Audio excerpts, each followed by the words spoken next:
আসসালামু আলাইকুম দর্শক, ওয়েলকাম টু মাই চ্যানেল। আজকে বাচ্চাদের অনেক ফেভারিট একটা রেসিপি শেয়ার করব, পিৎজা স্টাইলে পরোটা। এটা বাচ্চাদের টিফিনের জন্য দিতে পারেন। আর এভাবে পরের নতুন ভিডিওগুলি পাওয়ার জন্য চ্যানেলটি সাবস্ক্রাইব করে সাথেই থাকবেন। তো এবারে আর কথা না বাড়িয়ে চলে যাই মূল রান্নায়। এখানে আমি অল পারপোজ 1 কাপ ময়দা নিয়েছি, দিয়ে দিচ্ছি 1.5 টেবিল চামচ তেল, 1 চিমটি লবণ। এটা দিয়ে এবারে আমি কাঁটা চামচ দিয়ে একটু মিশিয়ে নিচ্ছি।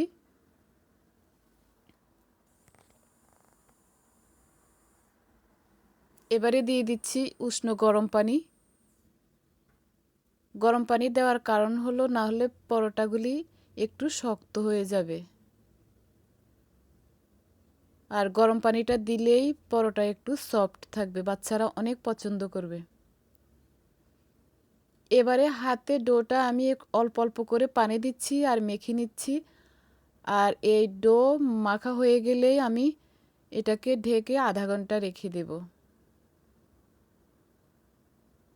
প্রায় হয়ে আসছে। এবারে আমি ঢেকে দিচ্ছি আধা ঘন্টার জন্য। আধা ঘন্টা পরে আমি ডোটা মথে নিয়েছি ভালো করে। এবারে রুটির আকারে বানিয়ে নিচ্ছি প্রথমেই।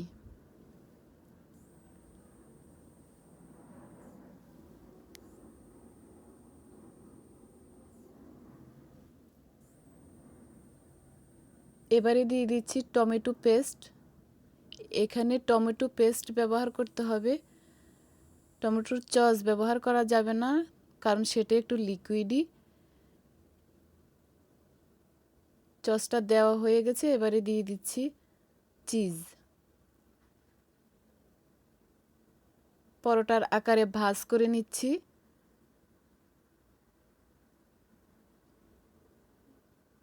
এবারে এটাকে বেলে নিব।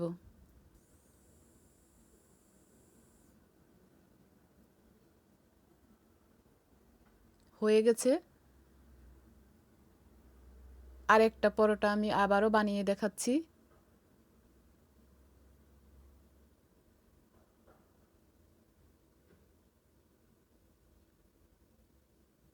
ঠিক আগের মতো আরেকটা রুটি বেলে নিচ্ছি।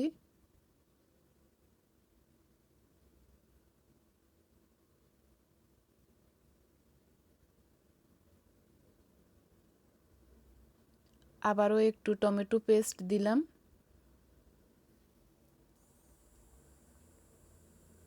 এবার চিজ।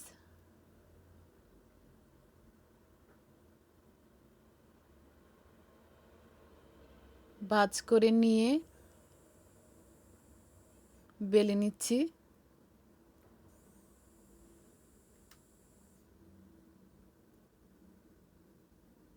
এটা বেলা হয়ে গেলে আমি ভেজে দেখাবো।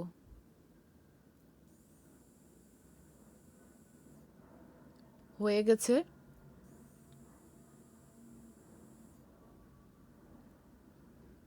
এখানে চুলায় আমি একটা তাওয়া বসিয়ে একটা পরোটা দিয়ে দিলাম।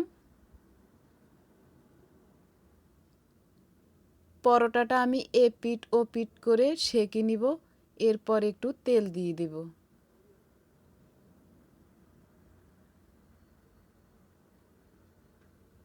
সেঁকা হয়ে গেছে। এবারে দিয়ে দিচ্ছি তেল। এই তেলের মধ্যে উল্টিয়ে পাল্টিয়ে পরোটাটাকে নামিয়ে নিব।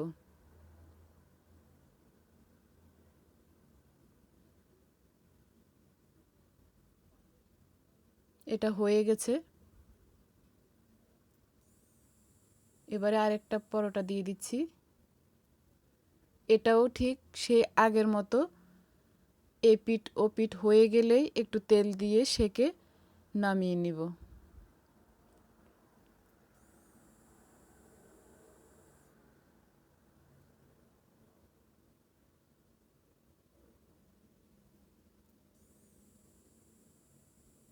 দেখতেই পাচ্ছেন এটা ফুলে টুইটুম্বর হয়ে গেছে।